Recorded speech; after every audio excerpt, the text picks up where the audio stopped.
What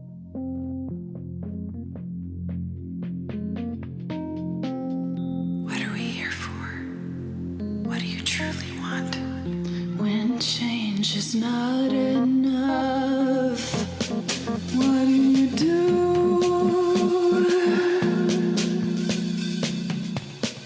What are we here for? What do you truly want? When change is not enough, what do you do?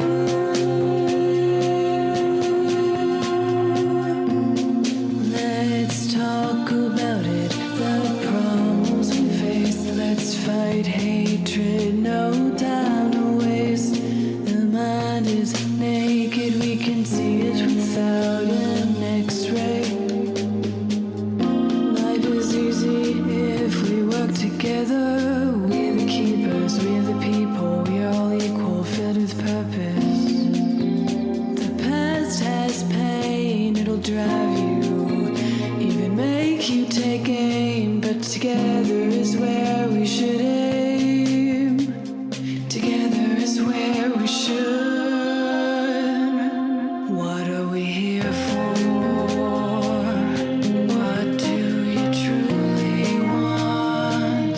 When change is not enough, what do you do?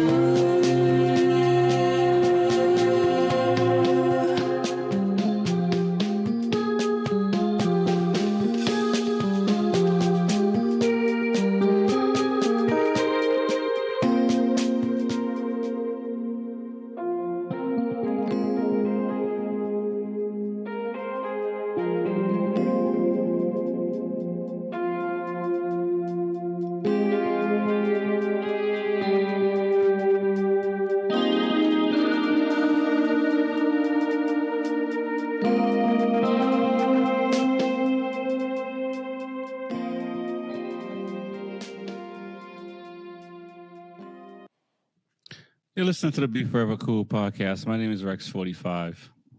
Yeah, I want to do it again. What's going on, man? What's going on, everyone? I'm excited to be back on the show because we had World Superbike that just started this past week, or this happened this past weekend. Excited to talk about that. We got MotoGP coming up in France, Le Mans. Zarco was looking good this past round.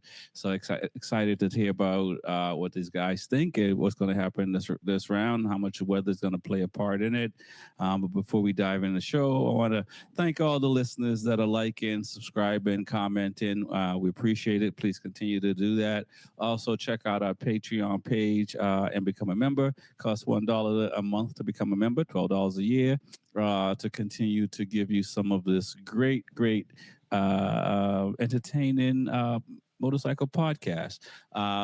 Also, check out Woodcraft. Go to Woodcraft's website. We have a link that's going to pop up here to with a QR code that you can scan. You can, the code is Rexy, so definitely use that. It helps grow the show as well, helps you as well, because it shows that you're in tune, you're engaged, you're locked in, and you're getting the skinny on some really cool and great racing parts, because the rear sets, their bar handles, their clip-ons, helps if you crash a lot. You know what I'm saying? Having products that you can easily repair your bike and get back out before you miss another race, or kill your day is always good. So being able to connect with a manufacturer that also races, that's in the game, they also teach as well as make race parts, is pretty cool. Also, check out Mark 10 Motorsports as well. Mention Rexy 45 with the Be Forever Cool podcast. Get hooked up with some Pirelli race tires, especially in the Florida area. Again, all purchases help grow the show. And if you're enjoying what you're doing, what you're hearing, right, we're enjoying what we're doing. It helps us even do more, as you're going to be seeing the Be Forever Cool podcast at more Motor America rounds and stuff like that. All this stuff really helps grow, and we have some cool things coming down the pipeline. Excited to chop it up with the guys. Enough of all the public service announcement stuff. Let's check in with the guys and see what they're doing. TJ, man, welcome to the show. How you doing tonight?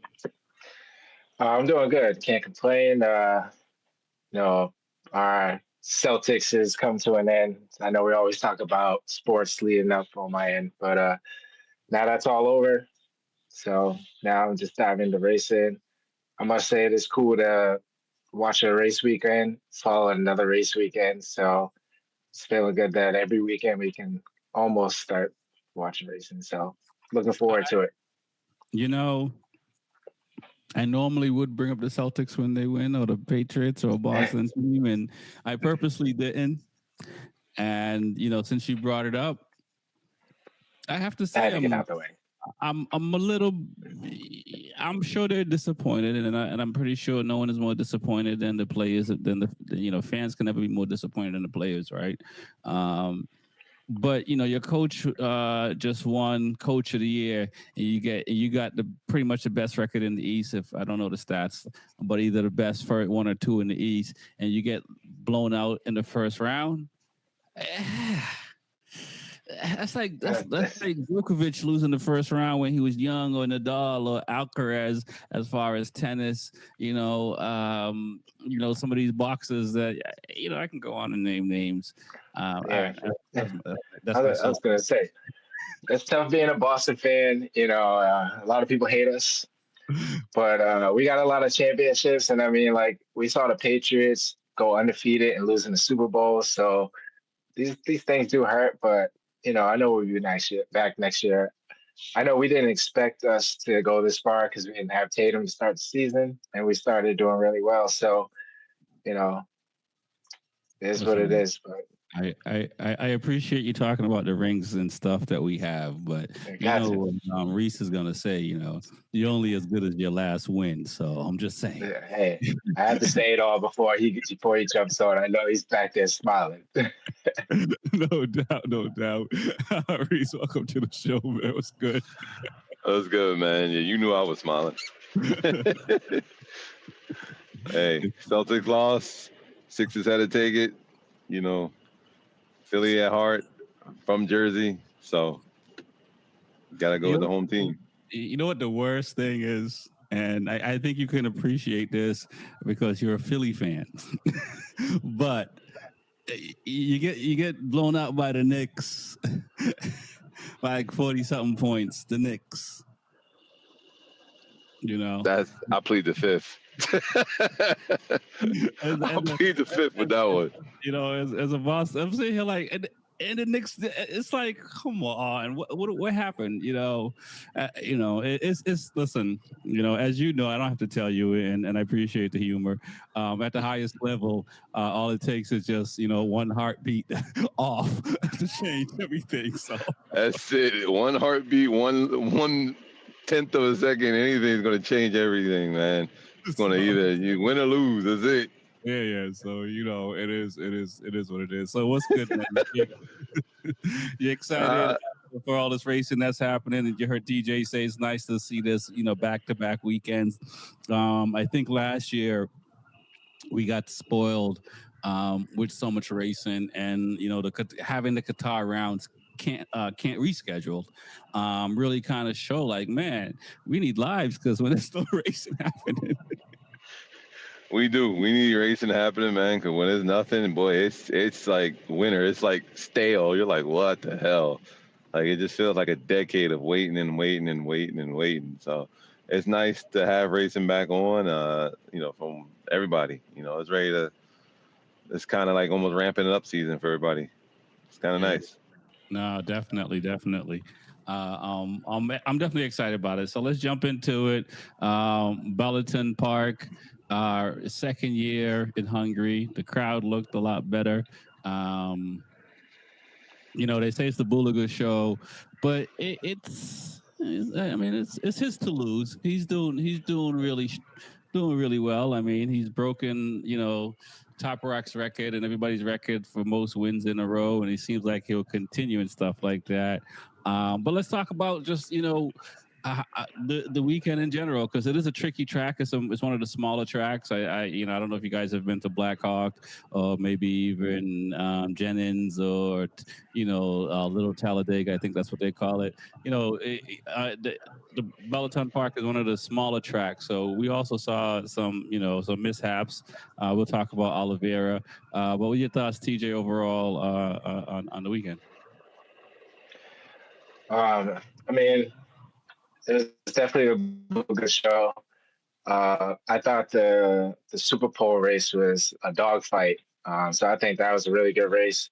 But overall, for the situations that happened, Bulaga took advantage, and now he's still killing it every round. Like as we said way back in time, that's going to be his show. But that is a very fast track. It is small, but there's a lot of hard braking as well. And there's a lot of fighting out there. Even in the super sport class, a lot of guys just bumping and rubbing elbows, and it was definitely a fight out there. But as far as the super bikes, Bulaga ran the show. Yeah, he did, man, for sure. Reese, man, what you thought of the weekend overall? And it was a dogfight. I think even in the race 1, 2 as well. I think the top or the bottom, it was the bottom 2 to 8, 10 riders are really trying to fight for that third place. Right. I mean, there's a good amount of riders that's seeing that third place, trying to fight for that third place. What are your thoughts, man? I mean, overall, it was a good race. I caught the replay, race 1 and 2. So I believe it was a hell of a race for everybody. I mean, of course, like you said, it is Bulaga's to lose. So, I mean, he has done very well, very exceptional.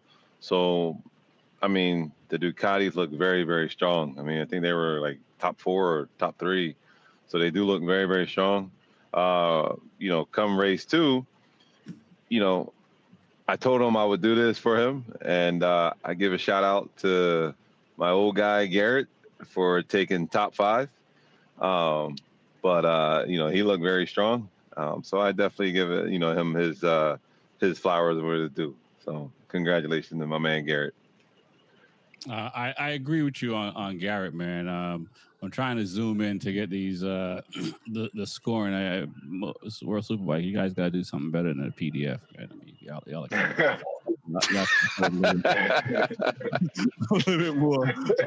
bit more than that, man. I mean, I'm like, where's the zoom button at too? I don't want to get the wrong places, but let's talk about Garrett for a little bit, guys, because it was really good. We've been giving him not a hard time, but I think we've been giving him a fair time on the show in the sense that we've been more giving Kawasaki a hard time, because it's like, how do you have a factory manufacturer bike doing worse than someone that's taking your engine and putting it into their frame and chassis and so forth. So for him to see him riding the way he's riding, and it's not to attrition of anyone else getting taken out or anything like that. I mean, if there was more time, he probably could have even gotten further. I don't know if he would have caught the first 2 Ducatis, but it might have been the first place. What are your thoughts, TJ, and how Gerloff did? No, I really like how he rode this weekend, and just like Reese says, I give him congrats. I know one thing is when I watch World Superbike, it's not really just to watch Bulaga. It's kind of just to see, someone from the U.S. And Garrett is one of my favorite riders in World Superbike. So it's good to see him improve, especially when he doesn't have like the support with other teammates and stuff like that. So yeah, for him to especially race 2, the way he got a good start and was already like top 5 or top 8, and he was able to hold it the whole length of the race and finish 5th. So I give him congrats. Hopefully that helped him go into the next round. But yeah, I always root for Garrett. That's what's up. What do you want to add to that, Reese, before we kind of dive further into into the overall weekend. He's your guy. You got him on the phone, so you're shouting out. What else you have got to say? I mean, I give Garrett every credit he's due. I know it's tough over there. I know those guys ride hard. I know, he's been in some tough situations, but I know Garrett's mentality. Garrett's one to never back down. He's never to quit. I've been watching Garrett since he came into the paddock. Back in what was that super stock 600 days with Graves. I started with him and Graves, so you know, I know Garrett's mentality. He's never going to quit. He's never going to back down. So the way he rode this weekend, he could have definitely got up there with those guys a little bit. And I hope he can build on his momentum to, this past weekend for the next round and, do something else with it. It's nice to see an American up there. I mean, we do have some American people over there, overseas, but it's nice to get, one of our guys up there. And, it's definitely going to be nice to one day to get one of those guys on the podium to actually see that American flag draped behind them and maybe even get the win and hear our national anthem play. Right. I agree. I hope Kawasaki renews. And I hope he stays. If he does, I think I saw recently that it looks like he got married, and not to his bike. So it would have been, for some of us might want to see him get married to the bike instead. But I do hope that he does get to stay because it is very important for us to see an American in World Superbike, possibly MotoGP in the future. It's good for motorcycle racing in America. To see that. I mean, it's tough when you're the only one doing it, though. You know what I mean? So, maybe Joe Roberts will come over at some point. So maybe there'll be a couple other folks in there and whatnot. But, let's talk about race one. We talk about Super Bowl a little bit. I know it's easy to say it's a Bulaga show, but I mean, like looking at the time, Ika is close. Right. I mean, he per fastest lap, he's not that far behind. Getting better qualifying time, more seat time on the bike, maybe a little fewer mistakes. I mean, this could turn into a real dogfight in a few rounds. What are your thoughts, TJ? Yeah. So the whole like all the rounds leading up to now, I mean, Ika Lakaona's been right there. I just don't know if he is ready to like. He got the pace, but to the Bulaga pace, I'm not sure. Like, I feel like if he was able to jump in front of Bulaga, I think Bulaga would have an extra step to get by him. So I don't know. I think he's right there, but I don't know. He's got to do something else to try to get past Bulaga. I don't know if his race starts are not as good. I haven't really checked that out, but going into turn one, I'm not sure like if he's like top five or not, but he's definitely pulling out the pace with the times. He can definitely hang in the front, and he's finishing second place in most of the races. So uh, I don't know if he can lead out in front for all those laps. I don't know if that's a setback. Okay. What are your thoughts, Reese? On can Ika Lukoono catch him? I'm trying to pull up the times, but this system is very archaic. With the zoom in and zoom out. But what are your thoughts? Because I mean, looking at the times, the fastest lap 138. 0.569 for Bulaga, fastest lap for Ika 138.648. So he you know what I'm saying? I mean, if he just ate a little bit less. What are your thoughts, man? I'm gonna have to quote, our guy Lewis. It's always not. It's easy to do one fast lap. It's easy, but you got to be able to do that lap consistently, constantly. That's one. Number two, it's definitely easier to what we call chase the rabbit. When you have to chase that rabbit, it's a little easier. But when you're out front and you are being chased, it's a little different story. You know, it's a little different story because you're the one hitting the marks first, Right. versus I'm following your line and I know you're fast. So if I can follow your line or get into your draft or anything like that, it's a little bit easier. But actually being in the lead, yeah, it's a little different story. It's a little bit more pressure. It's a little bit different, lines. And then, you're out there, you're just solo dolo. Can you keep that pace for every lap or push it? Can you manage your tires? Can you do certain things? There's a little different. But I mean, he does look good. We'll see what happens next coming here. Yeah, I mean, I hear you. You know, when you said rabbit, I just think of that scene in Snatch when down the country and rabbit's proper. I mean, that's the case. But yeah. I mean, look. In race 2, Bulliger finished 2.5 seconds in front of him with a little bit of change. That's not bad. I mean, this is 18 laps, 21 laps. 21 laps. Yeah.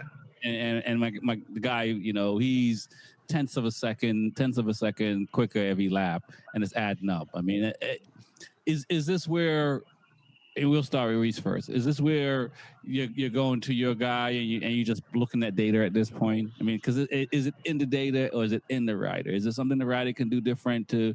I mean, is it like, okay, boy, he messed up in this lap in these areas, so maybe if he fixed that, he may only be 2 seconds behind. What when you're chasing? I don't want to say that much time, but when you're chasing 2.5 seconds over the course of 21 laps. Like, where do you start to look? I mean, sometimes it could be the rider. It could be a change up this section here, change up this little bit here. Less brakes here, more gas here. Certain little things that could be, that could play a factor. You could be, there's certain sectors you could be, not as good. You're not hitting the lines properly. If you're coming through the S's or you're coming through this turn, you may not be as sharp as you are in sector 2, 3, or 4, how many sectors there are, or, wherever it's at. Sometimes, honestly, hate to call it out, but sometimes you could just be a bitch in that section. You could be. I mean, that's just what it is. I mean, it just all comes down to it, especially if the bike is dialed in properly to where you need it to be, and there's no more that you can do in that section, because as everyone knows, if you do certain things in this for the bike over here for this section, you may take away from this section. So you got to be able to, as a rider, to learn how to adapt, to almost sometimes try to ride around. If it's little problems, you got to try to learn how to ride around it. Okay, all right. I'm hearing that. I mean, you heard that as well, TJ. I mean, I don't know if Reese is taking into consideration that. I mean, Eek has only had 3 rounds on his bike, and he's 2.5 seconds. When you see something like that, is it just say give him more time? Just give him some more rounds. And he'll be there by the end of the season if he doesn't touch the bike, or is it do we start looking where we can shave off the 2.5 seconds? Yeah, I think the best thing you can do is chase the rabbit right now, like Reese said, and hopefully can make Bullock a break. I mean, the best chance was in the Super Bowl, but unfortunately it was a red flag. Yeah.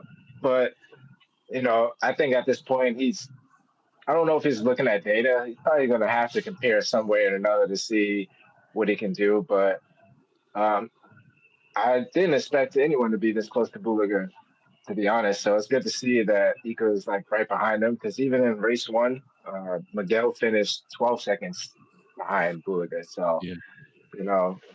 The gap was pretty large between 1 and 2.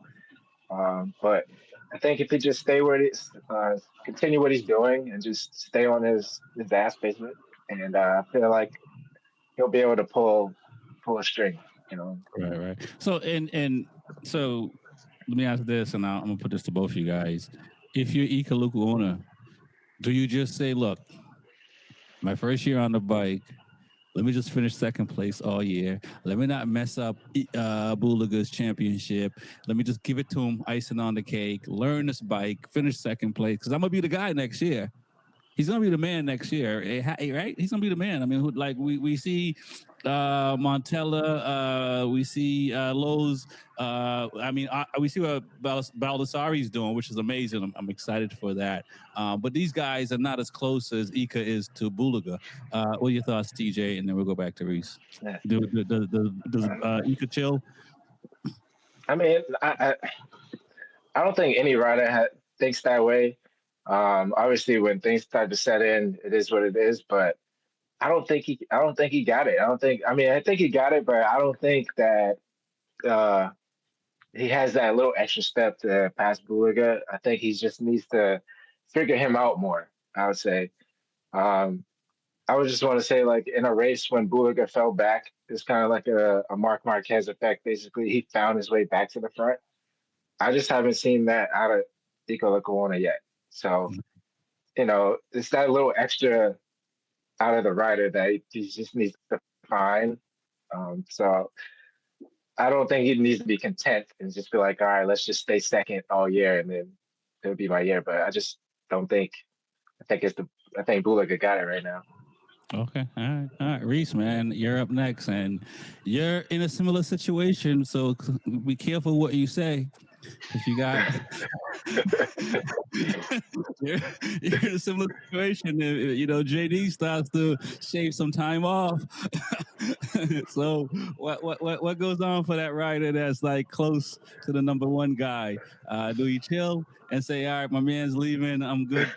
Next year he's gonna go to MotoGP some way somehow. So, or do you try to seize the bull by the horn this season and just say, look, man, if I can steal a couple of rounds, you never know.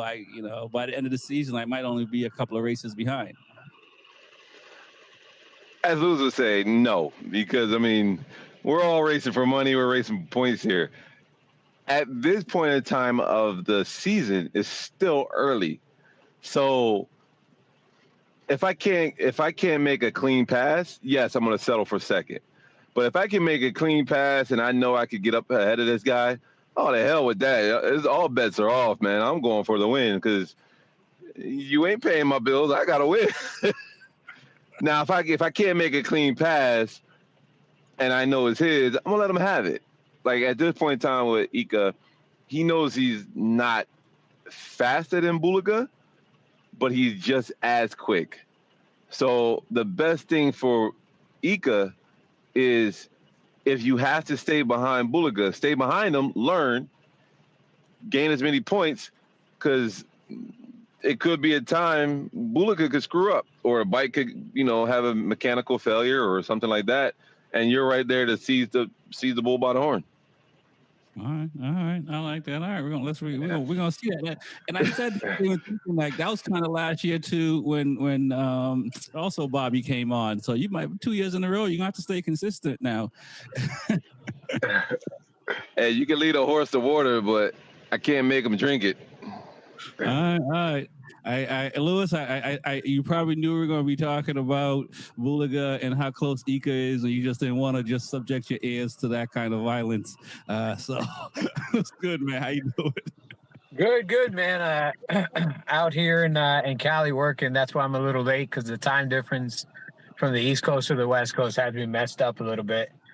But this past weekend, Ika did show like he's there, but he's not 100% there, but he's there. Like if Bulaga makes a mistake, he's going to pick up the pieces. The question is, when is Bulaga going to make a mistake? Because right now, outside of one or two, maybe three times that he's had issues this year, he seemed untouchable. He seemed like he's racing in one race and everybody else is racing in a different series. Is it safe to say that Ika kind of showed him that he has to be flawless? You got to be MJ. Yeah, but and by the way, Ika's far. I'm only 3 rounds on the bike that you've been on for 3 years too. By the way, that has to be. Yeah, Yeah, but he's on the best bike. Let's be honest, man. By far, it's the best bike. You know, when he was on Honda, he wasn't doing this, and he was not on the best bike. He was doing well, but he wasn't doing this. So being on the best bike does help you quite a bit to stay up there. But you still have to, you know, be consistent. You know, let's see let's see if Ika has the same kind of consistency that Bulaga has, because Bulaga shows up every weekend with that swagger where it's like, I'm winning this weekend. Ika shows up every weekend like that swagger that I hope Bulaga lets me pass him, or I hope Bulaga makes a mistake. That's not the swagger you want. You got to show up with, I can win this weekend too. Right. And I think he's showing up like that. I mean, I think that, you know, we you know, there's enough riders that we can talk about that haven't gotten year 2 on a bike to really show their potential on a bike. And I think that for Ika, you know, he has to understand, like, I only have a few months on this bike. So I think, you know, I don't know if he has enough to I think he has enough to beat him by the end of the season. Is it going to be a little bit too late to win a championship? No, it's not. It's going to be, yeah, it's already too late to win a championship. Like that, this championship, unless, knock on wood, unless something dramatic happens where Bulaga has a major injury. Because remember, there's not as many rounds in World Superbike as there is in MotoGP. Right. There's a lot less rounds to make points. I mean, right now, the way it's looking, Bulaga might win the championship with 4 races left in the season. Not 4 races, sorry, 4 weekends left in the season. Right. So that's how many? That's 12 races between the race 1, the Super Pole race, and the race. Right. Like, he might actually win with still 12 actual races left in the season, which is insane, man. No, it is. It is. You know, we'll see. So, we'll go back around the horn. So we discussed Bulaga and Ika. But let's talk about the other. Well, we'll go back to the other Ducatis because you brought up a good point about 12 rounds. You know, before the round, last round, I said Petrucci had to do something. He had the potential in race 1 to do something. Unfortunately, didn't work out well for him, and got penalized by it and stuff like that.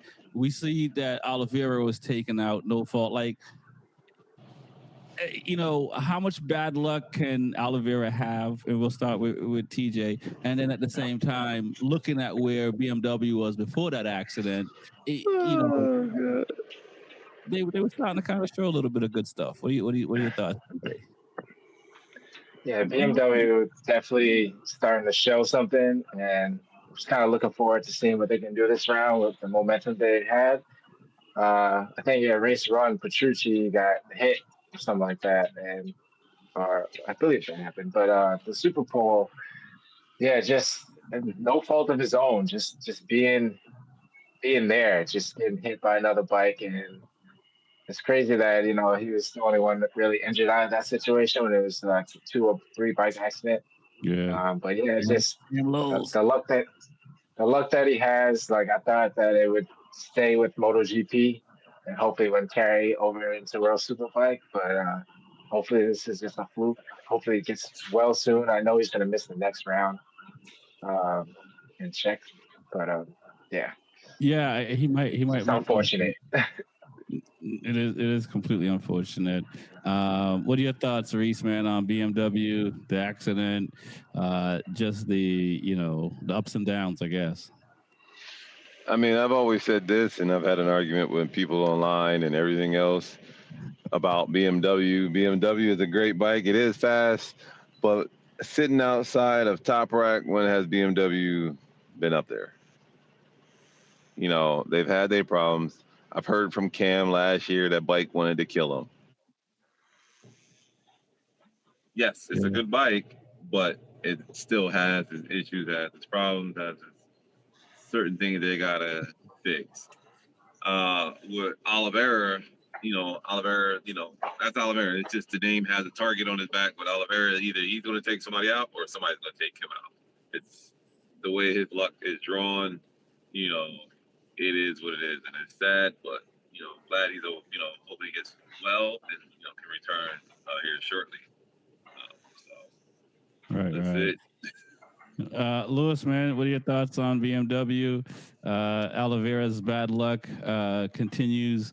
I mean, him and Alex Rins need to be lifeguards. Lewis, mic check. And I've said that. Go ahead. Hello. No, I can hear you. Hello. I can hear you. Can you hear us? Yeah, man. I think these guys. Yeah, I can hear you.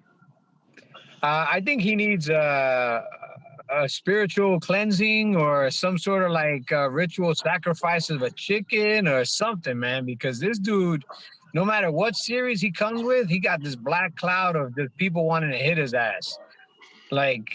And realistically, like I said at the beginning of the year, he is the better rider of the two riders on the BMW. At the end of the year, barring injury, I do expect him to finish much higher in the points than Petrucci.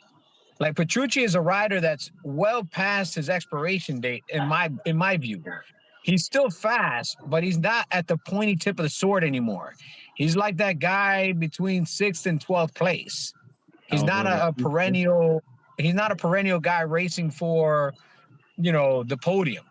And I don't see that changing, and especially don't see that changing on the BMW, because like Reese said, it's kind of a known thing that the BMW is a fast bike. It works great in certain aspects, but it still has a lot of rough edges. And if you don't know how to smooth those rough edges, if your natural talent, if your abilities can't smooth those rough edges, BMW has not been able to shave those rough edges. I don't know exactly what it is. I'm not an engineer from BMW, but if you look at the killer's row of names that have been on that bike and not been able to win consistently, going all the way to Marco Melandri, way back, Leon Haslam, Marco Melandri, Scott Redding. The names go on and on and on and on, and nobody's been able to win a championship on that bike outside of Top Rack, because Top Rack is that special guy. And do I think Oliveira or Petrucci are either one of them a special guy? Petrucci definitely is not that special guy, dude. And Oliveira, he can be a really good rider, but he's not going to develop that bike into a better bike either. Right. Like they need to find that next upcoming amazing talent, or BMW needs to find out how to make that bike a little bit more rideable in all situations, not just in one or two situations. Okay. All right. You missed that. We were talking about Gerloff a little bit. He did really well overall for the weekend. Any thoughts on your guy? Dude, I'm always happy to see Gerloff being competitive, man. I'm always gonna wave the red, white, and blue flag. There's nothing more that I really want to see him back on a podium at least once this year, even if it's a third place. Like he's our only hope, and I know the dude is super talented. I know he's had his fair share of issues and injuries, and he's not on the most competitive Kawasaki package compared to like what Biamoda put out there with their Kawasaki engine on the Biamoda setup. But for him to still be doing what he's doing, and he had some moments, man. If you watch the race, he had a couple of pucker up moments, and he rode through them, and he was able to still get up there in the top 10. So I'm super happy for him, man. I hope Kawasaki does something, man. We've been saying this a long time, man. I don't want to see Kawasaki disappear from World Superbike, because they've been the perennial superbike kind of like role model bike for so long. Jonathan Ray won so many championships on Kawasaki, and Kawasaki's been there for so long that the last thing you want to see is like one of those legacy brands disappearing. We already don't have Suzuki in World Superbike. Honda's there, but they're not doing much. Yamaha's there, they're back there, but it's just back there. Well, talk about Yamaha, because Locatelli look pretty good. So I think Xavi was I guess he finished 10th, but they had some runs. They've run some issues, but a couple of riders seem to be doing a little bit better in the struggles of between Honda and Yamaha right now as far as World Superbike. So there was a couple of moments I looked up. It's just like, oh, okay. I think they got the first half of the race figured out. I think the second half of the race is where they start to struggle. They have that big drop. You know what I'm saying? So what are your thoughts, TJ? You're a Yamaha guy. Like, I mean, we all own Yamahas. I mean, you know. Yeah, no, I would, especially expecting them to do a little better, but Locatelli for sure didn't have the best weekend. I think I mean, obviously in the Super Bowl, he went down, and then race two. It's mainly like the second half of the race, as you said, is just, I don't know if they just lose a lot of grip or just something just not setting well, but it's just the pace just doesn't keep up. But hoping for a little improvement. See what happens in Czech, but I don't know. I mean, I just see Locatelli and other guys, you know, still a little further back. Yeah, I'm surprised by Gardner. I'm surprised by not I think Xavi Vieira is doing well because I mean he for a first year guy, again, third round on a bike, he has been competitive at times, but again can't sustain it. Reese, man, I mean you guys are seeing this. You know, how do you guys feel about, you know, how the struggles of Yamaha and World Superbike? Struggle is real, man. I mean, it hurts. I mean, you know, to see Yamaha back there, like Lewis said, it's like that second half, they just seem to kind of fall off and can't sustain the pace. And I haven't heard anything. I don't know what's going on over there. You know, sometimes we'll catch, you know, a glimpse of it. So it does hurt. I mean, I wish they could they seem to get a good start and get a good jump. I wish they can maintain it for the rest of the, you know, race.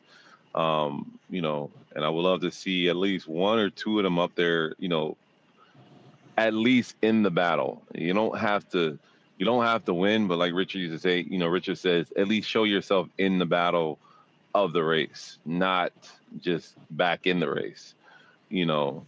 So to see them actually in the race would be something at least promising, you know, for the future.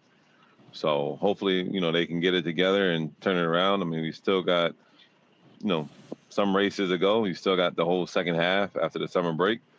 So hopefully they can turn it around. Okay. And we're not the only ones waving the flag. Yeah. No, I agree. I hope it does turn around. What are your thoughts, Lewis, man, with Yamaha, where they're at? I mean, I think they're gonna have flashes of brilliance at a couple of tracks where, you know, the benefits and the strengths of the Yamaha shine best. I mean, overall, they're not going to be competing for wins anytime soon. They might compete for some podiums. You know, there's always the off chance, you know, crashes, rain events, things like that. Like anybody, you know, any given Sunday, anybody can win. But the betting odds against them winning a race this year are not going to be too high. I mean, if we go online and go on Kashi, I doubt they're going to be too high on odds that they're going to get a W this year. Right. But I hope Yamaha keeps their head down, keeps moving forward, and you know, I know that there's some rumors of development of a new bike and so forth and so on, but we need this Japanese manufacturers to go from rumors to reality, because we've been hearing rumors for way too long. You know, I've been hearing rumors since 1998 at this point, I feel.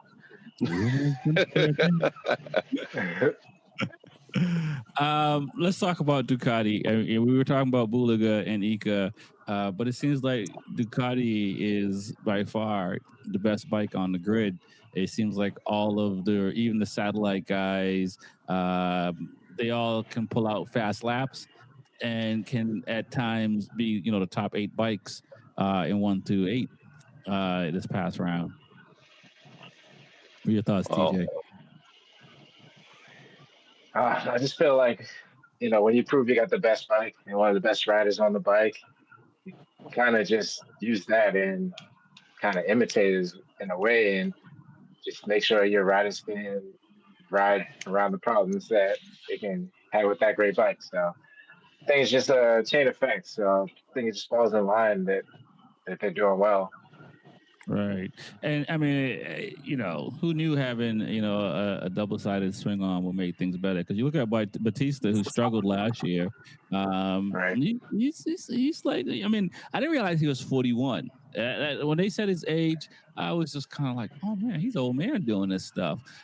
So it's a lot of the riders are being successful.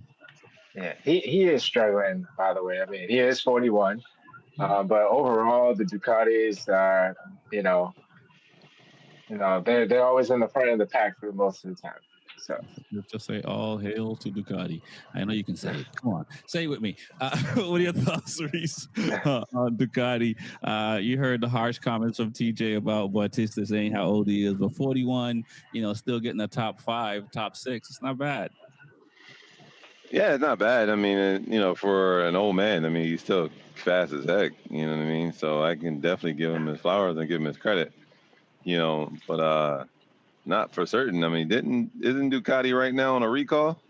Even the race teams for that swing arm? Why are you trying to bring me down? Hey, man, listen, I'm calling facts. They just called a major recall on them double swing arms and the single-sided swing arm for cracking.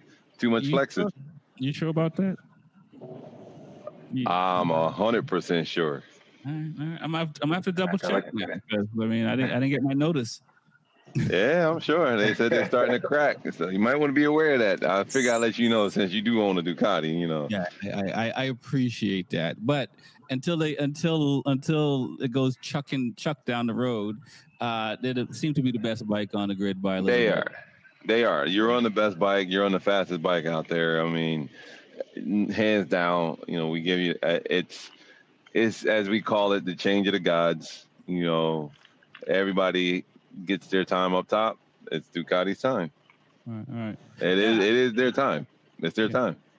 I can I can see. I mean, from what the single-sided swing arm, the girth of that thing to what the double-sided, I can see they can add a little bit more aluminum or whatever it is that they add. Putting in there. I hope so. What are your thoughts, Lewis, man, on Ducati? It seems like hands down by now it's their championship to lose. It's actually, this is funny because I was having a conversation with some people from Italy that have been to like BR46 training academy events at racetracks where like the guys on Ducatis are racing V2s and the guys on other manufacturers are racing the bikes that their particular manufacturer gave them. So whether they're R1s that they're racing or RSV4s or whatever the manufacturer they race for gives them. And the guys on the Ducatis smoke everybody. So like these are MotoGP riders on pretty much stock bikes minus maybe Olin suspension, a little bit of suspension setup, but stock bikes. And then the another MotoGP racer on an RSV4 can't keep up with the MotoGP races on the Ducati V2s. Wow. And another MotoGP racer on an R1 can't keep up with the MotoGP racers again on the Ducati V2s or the V4Ss.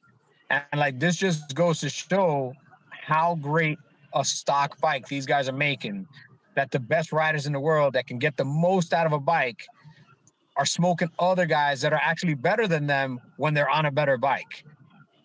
So all things being considered, like you got to tip your hat to Ducati, which I hate to do. You know that. I hate to do it. Mm-hmm. But you got to tip your hat to them. They have invested the money. They've invested the time. They keep developing the bike, even though they keep devaluing their bikes every 2 years, because every 2 years a better version of the bike you have comes out. So 4 years from now, your bike is worth half what it's worth because there's a brand new one that's way better than one you have.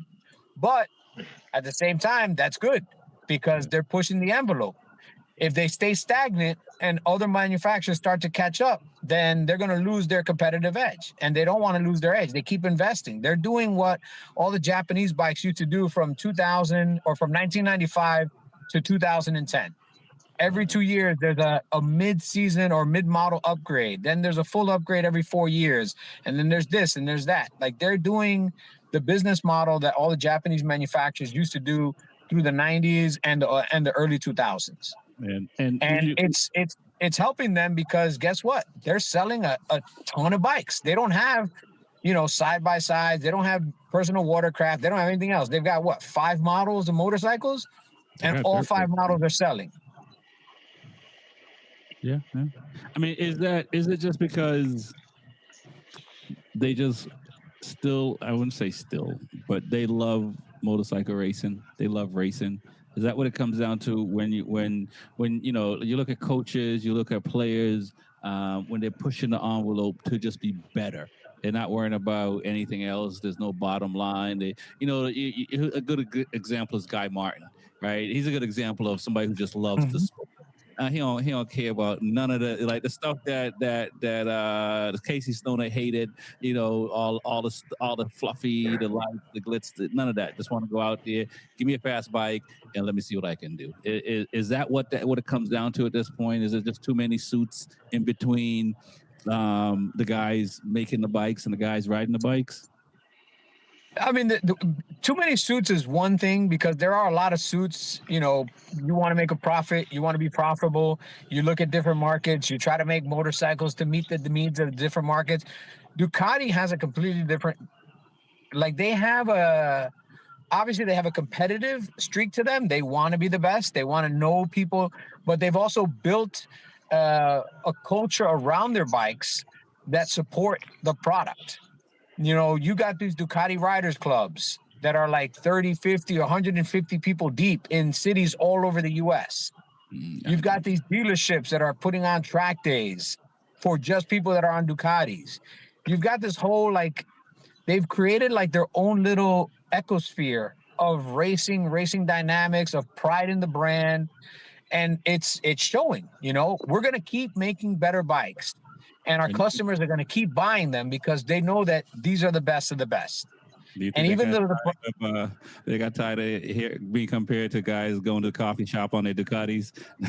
I mean, let's be honest. 99% of V4Ss don't see a lean angle further than that. I'm out here in California. I can't tell you how many square tire Ducatis I see out here. The center's flat as shit and the sides are brand new. I mean, I can agree to that. I can agree to that. But you go to a coffee shop and there's 15 Ducatis. Even if the center of the tires are all flat, they still bought 15 Ducatis. Yeah. They still bought 15 V4 or V4Ss. They spent, $25,000, $30,000 on each of these bikes. But then I see a shit box, 10-year-old Kawasaki, and it's like, that's one shit box 10-year-old Kawasaki that's probably been sold 3 times since it was originally sold as new. And all these other Ducatis, they're all within the last 2-3 years. They're all brand new. Bro, I don't know how, I see these people ride these Lamborghinis and V4Rs. They're buying them like they're R3s. Yeah. I mean, you know what? If you can afford them, great. If you can't afford them and you're willing to go into debt for them, great also. Life decisions. We all learn from our mistakes. But again, at the end of the day, Ducati is still selling a lot of bikes. They're still doing their thing, whether it's here in the U.S. or worldwide. They've set themselves as a prestige brand, like an aspirational brand. It's a brand that, people that have other bikes, even if they hate the bike, they're like, oh man, someday I would like to buy a Ducati. I'll just wait until it's used. But at someday, it's aspiration. I want to have a Ducati. Right. Ducati is the 80s cocaine. Yep. Well, Ducati does buy, from working at the dealer and used to work at the dealer, Ducati does buy deep too. They do buy deep. You can have a kind of a low weird credit score and they'll still approve you. And you get a lot of guys that will, when I used to work there, there was the same saying that used to go, why should I buy this bike at 20 grand when I can go 4 more grand, I can go buy that V4 and be part of an elite group. Very elite. Yep. That was it. And then you got to remember, Ducati, right. And then Ducati they're bringing what, 5,000 bikes in to the States? 5, 6. You know what I mean? Yamaha R1 they brought in? Yeah, they're bringing more than that, but I'm just giving an example. You know what I mean? Yamaha's brought in 2. Well, That's R1s, yeah. That's $2,000. That's it. And how 2,000. many R6s? 20? Yeah, they're And not they're all bringing like a sold lot out. of them. They're all sold out already. And literally, from talking to the DMs of Yamaha, they're like, the demand is so high, but normally we used to get 10,000. Now we're getting 2,000. Right. Yeah, It but you know, sucks.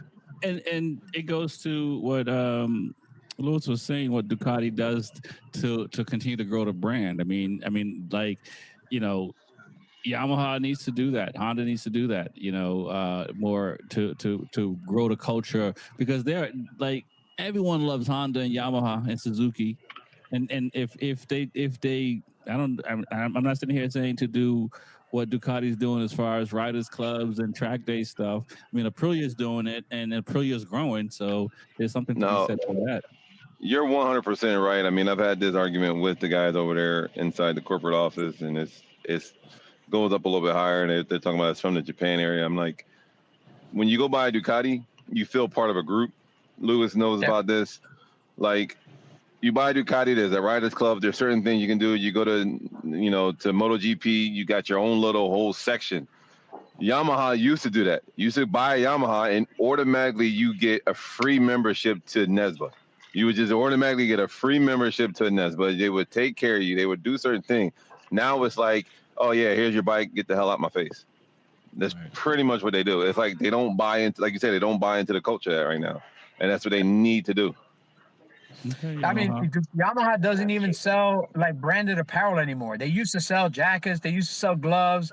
Like, they used to really, similar in a similar way, in a smaller way. Yamaha had the same thing, and this comes from the Harley Davidson mentality.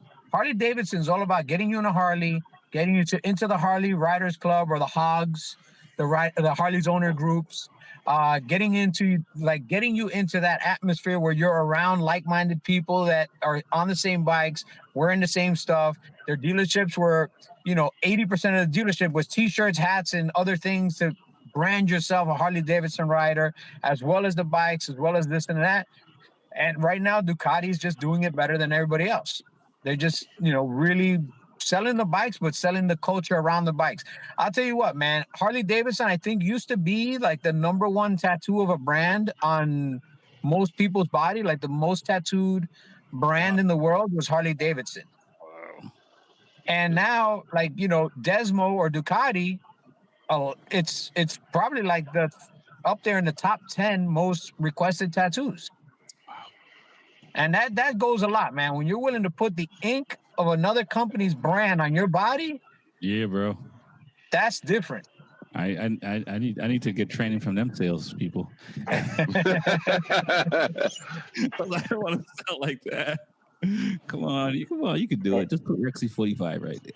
Rexy 45 right there. What's the second most tattoo? Is it Suzuki? I always seen that. Nah. Suzuki is it's the second. It's the most requested tattoo after you're shit-faced drunk. Yeah, pretty much. Suzuki's like Father's Day, the worst holiday. That's what that is. Speaking of, let's talk about Super Sport a little bit, because I feel bad for is it Ken Chu? Ken Chu's in Super Sport, and Dennis is in Moto2.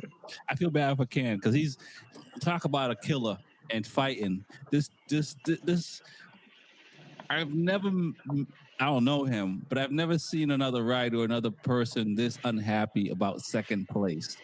It's literally it's like he must throw away all his second place trophies, third place trophies. If it's not a first place trophy, he doesn't allow himself to smile. And there's so many riders around him that's just giving him a hard time. And it seems like it's just him against those riders. What are your thoughts on Super Sport class and where that is? Because really, it should have been, after Manzi left, it should have been his championship to lose. But it kind of seemed like he just never grabbed the baton. I TJ? felt like that race was good. I mean, I know race one, Anshu is doing really well, and then just to sum it up, coming, I think like the second or third last corner, he just got basically mugged, and two riders passed him. You see if one rider comes through, and then someone's right behind him right after that. So you go from first and then to third. So he almost got fourth. Very close, but I can just see his mentality just being upset about that. And then obviously the second race, not able to get first again. But yeah, man, it's tough. It's tough, man. Especially with it was getting drafted and stuff like that. But Right. I would say Reese, he's similar to Canet, but Canet, at least a little bit more consistent, a little less injuries and stuff like that. I mean, what do you tell a rider when they come back in as a pep talk when you see a guy like that who, in his mind, he thinks he's Anthony Edwards, right? But he's not getting the result. He's struggling a little bit. What are your thoughts, man? I mean, it's kind of hard to talk to them about that. I mean, if he thinks that he's like an Anthony Edwards or he thinks he's the top guy, you kind of just got to let him stay there. Just you don't want to bring him down, but you also don't want to oversell him. You know what I mean? Like, I don't want to sit there and say, yeah, you can do this, but you still try to give him a pep talk. Say, next time, we got this. I mean, you're right there. We'll keep going. We'll keep fighting, and you just kind of let them know we're here with you. We're here to fight. Right. But it's definitely hard, right, being second.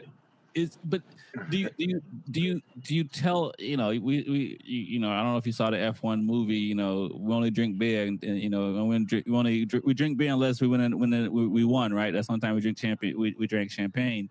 But do you tell them to just appreciate the moment, appreciate where you're at, appreciate like the level of which you're competing? There's not a lot of guys that are faster than you in the world at this level. So, yeah, you want to make him appreciate where he's at, because I mean, you could be worse. You could be in the back, you could be mid pack, you could be somewhere, you could be hurt. So you definitely want him to appreciate it, but also you still want him to keep that fire, that hunger to actually stand on that top podium. You want him to be able to taste that victory, Mm-hmm. So it's kind of tough. Like it's almost like shit. Like, it's like it's that hard level. It's that second. It's like sometimes it's like I'd rather be back in fourth. At least I wasn't that close enough. But it's that when you're that close and you can almost reach out and grab it, it's that hard level, man. It's just tough. Oh no, second is tough. Yeah, I don't know how true this is, but I heard Andy Raddick threw away pretty much all his trophies because all the fight he had against Rafa and Roddick, and then Djokovic, like he was always like runner up, that kind of thing. And I mean, he got the one U.S. Open, but everything else was like a dog fight. It's tough to swallow, the Reggie Millers of the world and stuff like that. That like. You're so close, right? Right. Do you want to be second best all your life? Do you want to know that you were second best? Like you were never just that good enough to hit the top. Right. Hey, they say don't be so hard on yourself. That's why you gotta love Jordan. He's one of the few people that know that. Hey, you hear all this. Who you firing in the building? You're firing the guy that tells your rider to appreciate second place.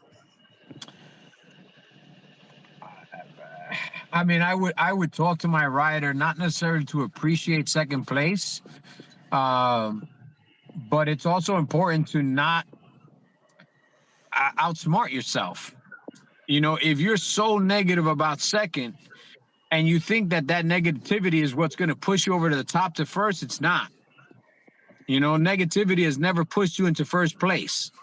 It might motivate you for a short time, but at the end of the day, you know what? You got a second. It is what it is. Let's prepare for the next race. This race is over. There's nothing we can do. If you carry that from race to race as a motivation, it's not necessarily going to make you faster. Right. It might actually make you do some stupid things. It might make you push when you don't need to push. It might make you try to do a lunge that you don't need to do early in the race. Like every race is its own it's its own lifespan. And once the race is over, that lifespan is done. You got to look toward the next race. You got to start from a clean slate. Take the information you learned from that race and adopt it to the next race. But don't carry, a lot of guys do carry certain things over from race to race because it motivates them. It might help them push a little bit further. They get into a one-on-one battle that last time that person got the better of them. This time they want to get the better of them, and they kind of go back and forth. But at the greatest racers in the world are the ones with the shortest memory. The goldfish, the guys that forget everything negative about the last race and just move on to the next race like a goldfish. This is a brand new race, starting from this point here. This is what I need to do. These are my markers. This is what I'm working with. This is what my tires can do from this point to this point in the race. This is what my tires can do from this point. Like, you have to reset after every race and take each race as an individual event that you got to be the best at that event. Don't worry about the previous event. Because if you start getting into your mind, this is the corner this dude got me. This is the corner. All you're going to end up doing is you're going to end up crashing, messing up your race, or even get more pissed the next race that you got another second. If you don't want to keep the trophies, don't keep the trophies. Throw them away. Throw them in the garbage. Wipe your ass with them. Do whatever. But when you come into the next race, if you're sitting on my bike, I want you to have a clean slate. Worry about the race today. The race yesterday, we can't do anything about it. It's over. Okay. That's what I tell my riders. That's what I would tell a professional, and that's what a professional rider, how they should approach every single race. Every single race is a new opportunity to do better. Right. Now we'll go around the horn on a couple of things. Is ZX Moto are they the turtle in the story? Because I know he had a mechanical on Sunday, but man, they looking good. What's going on with you? We talked about the V2 as far as the MotoGP riders riding a bike. What's going on with Ducati in Supersport? Because it seems like everybody's smacking up the Ducati. I mean, Messi is trying, but the factory guy. Is there a factory bike in the Supersport? I don't even see the factory guy. Is it no factory? Nope. That makes sense then. What are your thoughts, man, on what's going on, TJ? ZX Moto. I just don't think the trickle down to the Ducatis yet in the Supersport with all the data. But yeah, it's very impressive to see that ZX Moto, the 800, just be on top. I mean, we've been seeing the ZX Moto kind of often. And Jim being a newer manufacturer out there in this racing community, it's crazy to see that they're out there. The R9s look good. I'm not sure why the V2s not doing that well, but I'm sure they got the help behind them with Ducati and the money. Right. Yeah, and I'm excited for Arenas. I'm excited because he struggled in Moto 2 for a while. After doing well in Moto 3 as well. So I'm happy that he's a rider that figured out how to run up front. What are your thoughts, Reese, on you going to order your VX Moto? You're going to be starting a franchise in Orlando? Nah, but like Lewis said, man, the Chinese are coming. You know what I mean? They are definitely coming. But, I mean, they look good for what they are. They definitely look good. It impressed the hell out of me. It's still yet to be determined, like fully. But I don't know what's going on with the V2s. I mean, they're like they just having their issues up and down and struggling. I know with the R9s over there, they opted for, to keep the swing arm and lessen the RPMs. So we'll see what they do. All right. Hey, Lewis, what are your thoughts, man? I thought Philip Erdl was on a factory, but the Aruba factory pulled out in Supersport for this year? I believe so.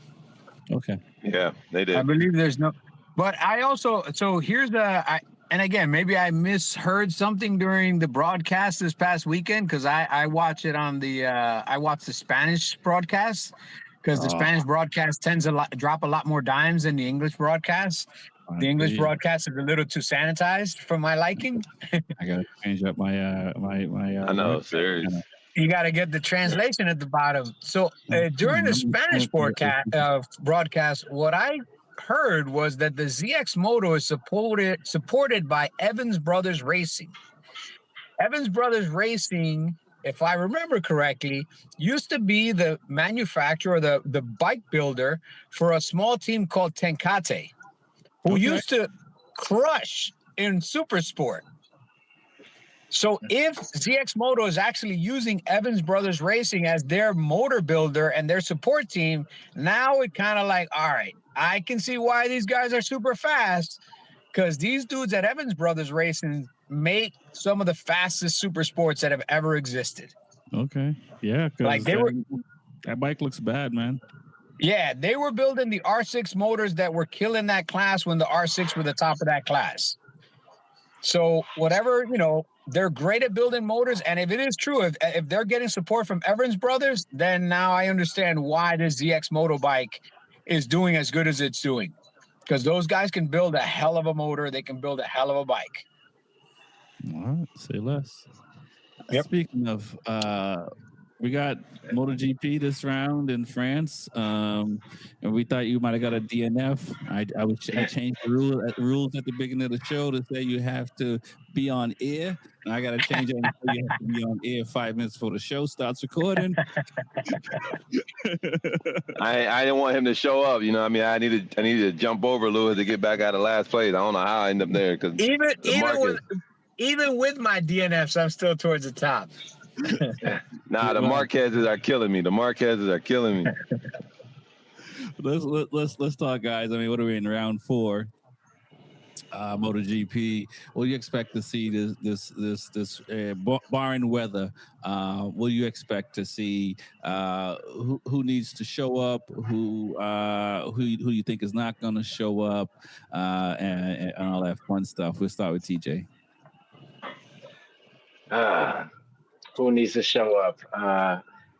Fabio needs to show up because it's home round. Zarco needs to show up again, just for the fans. Okay. But yeah, I'll say Marc Marquez needs to show back up to get back to where he wants to be. I'm sure this is not how he planned on this season going. I know he's still close to the top, but yeah, I'll say they need to show up. I'll say also Pecco. Right. But yeah, as this season is going, it's kind of predictable, but kind of unpredictable. So kind of don't really know who's going to come out on top really. So as far as race by race. I agree with you that Marquez needs to show up, and one of the few records in the last 5 years that Pecco's holding, he was the only person that was able to defend his number 1 plate. So what are your thoughts, Reese, man? What are you looking to see? You agreeing with what TJ's saying that these guys need to show up, or maybe some of the guys towards the bottom 10 that needs to kind of get a little bit more? I'm agreeing with TJ 100%, man. The Marquez needs to definitely show up because he's damn near killing me right now. But there's it would like he said, for Zarco to show up, for the fans, the Frenchman, it'd definitely be nice for him to show up there. Definitely be nice for one of the French guys to even at least, either a podium or, put it on, the start, in grid 1. But there's a couple of guys that definitely need to show up. Digi definitely needs to keep showing up more. He definitely needs to come up. Martin's there, Bezecchi's there, Mark definitely needs to show up. Pecco definitely needs to show up. He's already don't even know where he's at. Those guys definitely need to show up. Those top guys definitely need to. Maybe Alex may show up back up again and not have a one-hit wonder. So we'll see. This season is kind of weird. It's up in the air. Right. The other interesting thing, I didn't realize that in Le Mans, the last 8 years, it's been a different rider every year that's won. So no one has done back-to-back as in the last 8 years as well, which is which is a weird stat because, for some of these riders that dominate, you would think they'll at least get a couple of back-to-back at Le Mans. What do you expect to see, Lewis, man? I expect to see the wet weather specialists coming to the top. So I expect to see a Marc Marquez up at the front. I expect to see. I haven't seen a ton out of Bezecchi in the rain. That gives me a lot of confidence in his abilities in the rain. To be honest with you. So we'll see, but I think it's, if the weather stays where the way it looks like it's going to stay, Marquez is a wet weather specialist. He's a guy that always times his bike changes just to the right time. He's probably in the wet weather, he's probably the most calculated rider out there. Yeah, I know that, fans are going to think that Zarco has a chance because he won last year because it rained and because of the mixed conditions. Honestly, I think Zarco is going to have a giant taste of gravel. Like I for some reason, I just have a feeling that he's gonna collect a lot of gravel this weekend. Just because last time this year, he had a great event and he's just had this thing where he kind of overextends himself. So I think this weekend we'll see Mark doing well. We might see Acosta doing well. And if I had to pick a black horse, actually somebody has nothing to lose, it might be the time for Johan Zarco to show through, man. Okay. If it rains, the Yamaha has the ability to, get up there, and Zarco knows how to ride this track. You mean Quartararo. Okay, just checking. So I would say Marquez, Acosta, Quartararo. Okay, all right. It's going to be interesting. I'm looking forward to digesting what you said, Lewis. But it's going to be interesting to see what happened this weekend. I was talking about this with some of the other guys on one of the shows, and one of the guys brought up something I didn't even think about, but we talked about Agura going to Yamaha, and so I posed the question like, what could have happened for Agura not to stay with go to Honda in the first place, and I forgot the year he was the year before he won a championship in Moto2, he was on the same team, but just in Moto2 and didn't win it. So do you guys think that there was like a spat because he didn't re-sign him or he left or something, right? So something happened that didn't stay on. So is this more of a personal thing? Why Agura is not signed with Honda in the oil company? That's interesting. I know one thing is Agura doesn't say much, and it's kind of working to his advantage right now. So. I don't know if he's holding a grudge or not, but as Lewis was saying on the last show, you have an opportunity to get a factory seat, and that's where the money's at. Try to go take it and just adapt to the surroundings from there. So, so yeah, I have no idea. I don't know if that has something to do with it or not. Right. What are your thoughts, Reese? I mean, it's kind of weird. I don't like TJ said. I don't know if there's a grudge there. We'll never know. It's inside. But he said like Agura doesn't speak much. He kind of keeps to himself. He keeps quiet, which is good in a sense. You keep out of the media, keep a lot of things in house, which needs to be in house. AKA Spanish. Right. He's not that. So he does keep to himself.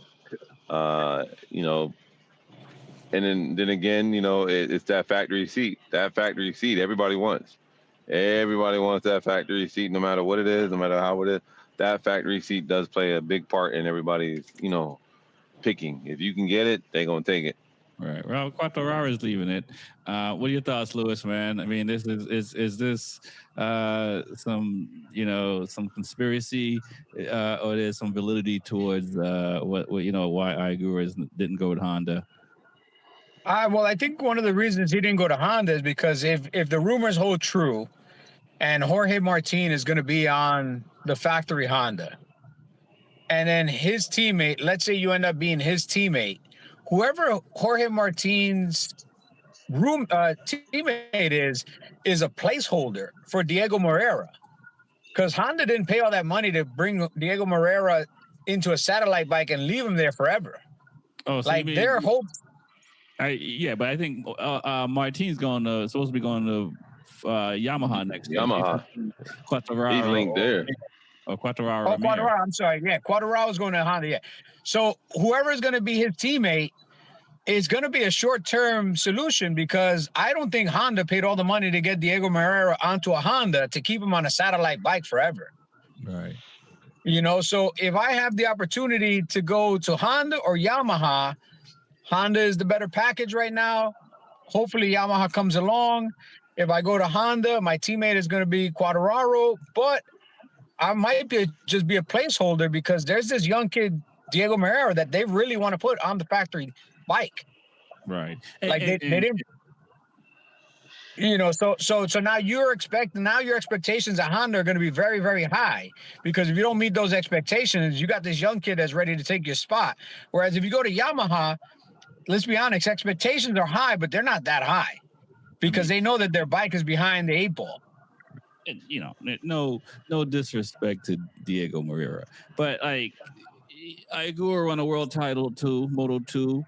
You know what I'm saying? He's has a better record as a rook coming out than Diego on a significantly better bike. Come on, here we go again. Listen, man, just because my blood. Go ahead. Think about it. No, but seriously, think about how Aprilia riders have done in general over the past 2 years, and how Honda riders in general have done over the past 2 years. We've only had 1 or 2 flashes of brilliance for Honda. One was a rain race that was won by Johan Zarco, and then a couple of top 10 finishes. But the Hondas haven't been doing that great. Whereas the Aprilias, every single guy in Aprilia has won a race, except for Agura. Even Fernandez, what's his name? Fernandez, you're right. Fernandez. Yeah. He won a race. Yeah, finally, but he did. But still, he would have never won that on any other bike. He's on the best bike on the grid. So let's see what happens when he's not on the best bike on the grid. Yeah, you know, you're taking a big gamble taking him, because right now he looks great because he's on a great bike. What happens when he has to work around the struggles of a bike? Is he going to be able to do? Is he going to end up like Diego Moreira, where he's struggling on a bike that's not a great bike? Now you put him on a Yamaha, it's not a great bike. He's not going to be doing the same thing he's doing on the Aprilia. So for Agura, I don't think it has anything to do with like past anything. It's, hey, I got a contract in my hand for a factory ride with Yamaha. Even if I finish in 10th place every race, I still get factory money. I still get all the notoriety. Everything gets paid. I'm making a lot of money, and I got a great opportunity. You know, what is it? 1 in the hand versus 6 in the bush? I got 1 in the hand right here, man. I'm signing this contract. It depends on the bush. Man. Who knows what's in the bush? With that, guys, we're gonna get out of here. But let's I think we all know the scores from last time. But let's go around the horn and you know, call out who is your picks for the sprint and for the main race. And TJ, do you need time? Do we know the weather this weekend? Wet. Rain. Don't lie to me. Rain. Possibility of rain all weekend.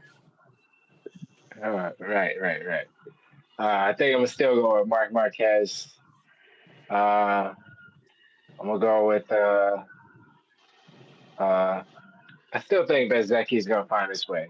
You know, and then I think Pedro Acosta is gonna be up there. I've seen his results from the past couple of years, so I think Pedro will be up there.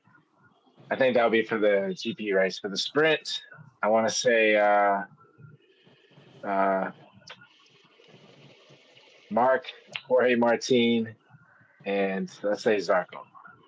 Okay. I would have picked Zarco for the long race, but all right. What do you thought, Reese? What do you got? I got Mark in the sprint. I got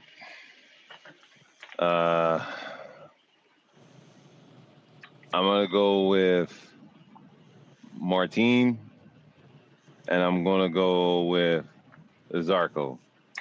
Okay, that's not bad. The GP, I'm definitely still gonna go with Mark because he knows that. I'm gonna go to. Bez hasn't shown nothing on Saturdays, but maybe he can show something on Sunday. So I'm gonna have to get Bez in there, and I'm gonna have to go with with